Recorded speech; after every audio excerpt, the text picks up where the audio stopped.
मुंडेंच्या राजीनाम्यासाठी फडणवीस सुरुवातीपासून आग्रही। याआधी दादांसोबत 3 ते 4 वेळा चर्चा। राजीनामा न दिल्यास मंत्रिमंडळातून हकालपट्टी करण्याचा फडणवीसांचा इशारा होता, सूत्रांची माहिती।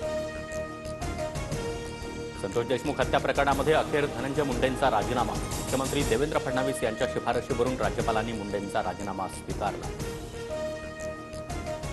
धनंजय मुंडेंनी नैतिकतेच्या मुद्द्यावर राजीनामा दिला। धनंजय मुंडेंचा राजीनामा घेतल्यानंतर अजितदादांची पहिली प्रतिक्रिया।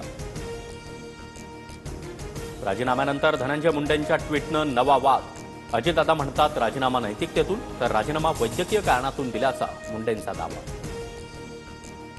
संतोष देशमुखांच्या हत्येचे फोटो पाहून मन व्यथित। धनंजय मुंडेंच्या ट्विटमध्ये उल्लेख, तर धनंजय मुंडेंना मन आहे का, अंजली दमानी यांचा सवाल। धनंजय मुंडेंच्या राजीनाम्याचं स्वागत। राजीनामा आधीच पाहायला हवा होता। शपथच झाली नसती तर पुढील गोष्टींना सामोरं जावं लागलं नसतं।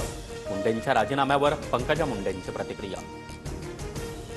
मुख्यमंत्री पारदर्शी कारभार करत असतील तर स्वागतच। मुंडेंच्या राजीनाम्यानंतर उद्धव ठाकरेंकडून फडणवीसांचं कौतुक, तर मुंडेंच्या राजीनाम्याचं खरं कारण समोर यायला हवं, ठाकरेंकडून शंका उपस्थित। मुख्यमंत्री फडणवीसांविरोधात हक्कभंग अण्णा। मुंडेंच्या राजीनाम्याची माहिती फडणवीसांनी सभागृहात न देता थेट माध्यमांना दिली। काँग्रेस नेते नाना पटोलेंचा आरोप। धनंजय मुंडेंच्या जागी आता छगन भुजबळांची सरकारमध्ये एंट्री होणार असल्याची चर्चा। मुख्यमंत्री फडणवीस आणि उपमुख्यमंत्री अजित पवार यांच्यामध्ये चर्चा, सूत्रांची माहिती। भास्कर जाधव विधानसभेचे विरोधी पक्षनेते असणार।